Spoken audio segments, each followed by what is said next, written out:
के मामलों के एक्सपर्ट जर्नलिस्ट हैं। मलिक साहब, आपका शुक्रिया। 8 सीटें लाख हो गई हैं सहारनपुर से लेकर रामपुर तक। अब जब प्रचार काम खत्म हुआ है, इधर का एनालिसिस आप बताइए। देखिए ब्रजेश जी, अगर आप देखें, चाहे वो सहारनपुर हो, चाहे वो कैराना हो, और चाहे खासकर मुजफ्फरनगर हो, असली संग्राम मुजफ्फरनगर पे चल रहा है। और खबरें तो यहां तक हैं, तीसरे स्थान पे जा सकती है जी। अब आप हमारे मित्र अनिल दुबे जी को, जो बिजनौर सीट है उस पर भी चुनाव है परसों।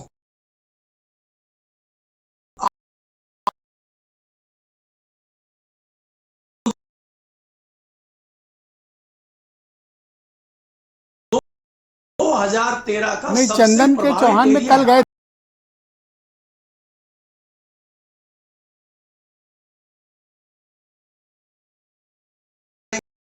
उसको थोड़ा विशेष तौर पे माना जाता है। हाँ,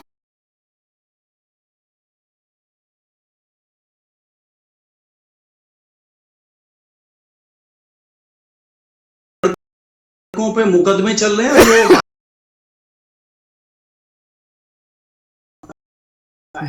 भारतीय जनता पार्टी का, अभी भी कई लोगों पे मुकदमे चल रहे हैं।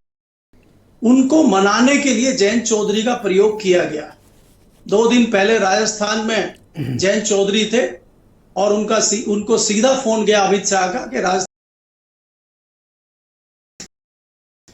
तो ये जो परिस्थितियां हैं, राजपूतों की पंचायतों को समाज, गुजर समाज और जाट तो खुल के नहीं आ रहा है इस तो बार। ये तो सिर्फ एक सीट की विषय हुआ ना, सिर्फ मुजफ्फरनगर। इसका इम्पैक्ट और तो कहीं दिख नहीं रहा कि है। नहीं, इसका इम्पैक्ट आपको देखने को मिलेगा, मेरठ पे देखने को मिलेगा, गाजियाबाद पे, गौतम बुद्ध नगर पे मिलेगा, आपको कैराना पे मिलेगा, क्योंकि जो पंचायत हुई है कल,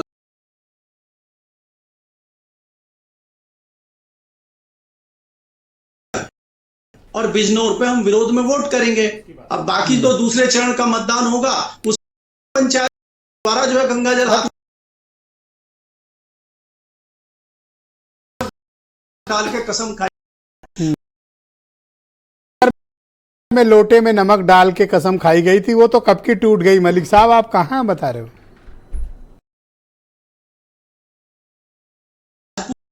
तो नहीं खाई थी, किसी और ने खाई होगी। मैं दूसरी बात कह रहा हूं ब्रजेश जी की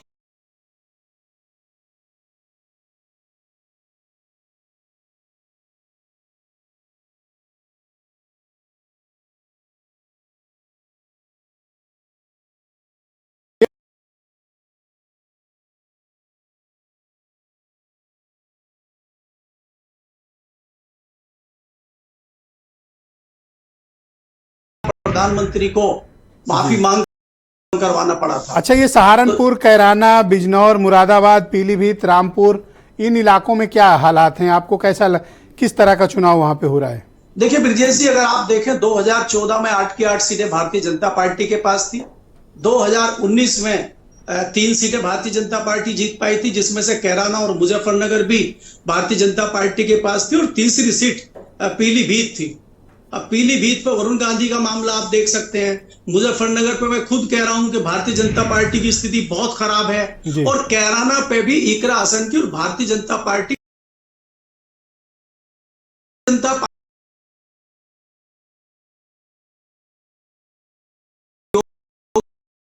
पड़ा है यहाँ पे, तो मिलेगा। और ये जो पंचायत है, पहले भी आपके हुई थी,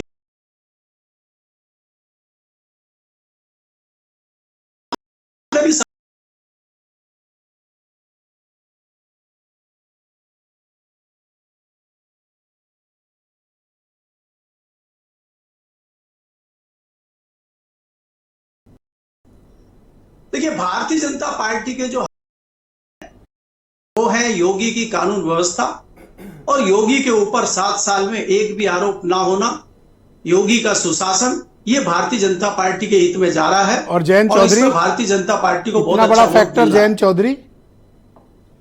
जयंत चौधरी का फैक्टर कोई बहुत ज्यादा फैक्टर यहाँ पे असर नहीं कर पा रहा है, क्योंकि जो जयंत चौधरी के साथ लोग थे 50% के लगभग जाट पहले ही भारतीय पार्टी के साथ था, तो थोड़ा बहुत जाट मुझे लगता है कि 10% जाट और चला जाएगा, तो बहुत तो महत्वपूर्ण आपके हिसाब से मीडिया में या पॉलिटिक्स में राष्ट्रीय लोकदल ओवररेटेड पार्टी है? नहीं, ओवररेटेड मतलब ओवररेटेड मतलब कि जिनके बारे में बताया तो बहुत जाता है कि इतने बड़े एक्चुअल में है नहीं। नहीं, राष्ट्रीय लोकदल का अगर आप 2019 का प्रदर्शन देखें, 2000 का चुनाव देखें, अगर आप पिछले 2022 की बात करते हैं तो समाजवादी पार्टी और राष्ट्रीय लोकदल के साथ मिलके ही 9 विधायक आए थे, अकेले तो उनके नहीं आए हैं। आप याद करिए 2018 में भी बाई इलेक्शन कैराना पे हुआ था लोकसभा में, तो समाजवादी पार्टी और लोकदल मिलके ही मैंने चुनाव याद हो, गोरखपुर, फूलपुर, कैराना और नूरपुर। जी, मैं सवाल सुन नहीं पाया आपका। जी, वीरेंद्र जी भी आ गए हमारे साथ इस परिचर्चा में।